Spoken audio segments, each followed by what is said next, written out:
Say hi from Cherish Math. This is the problem. Find the value of x in this diagram.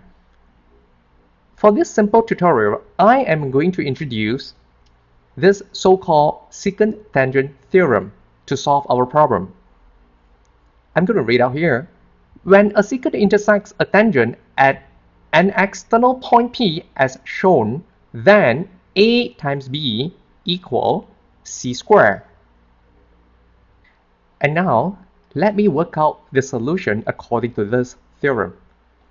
X plus 5 multiplied by this length 5 is equal to 7 squared.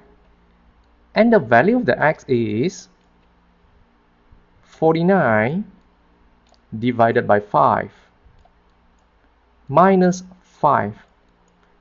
And the value of x is 24 over 5. And we solve this problem, which is straightforward. Thanks for watching and please subscribe.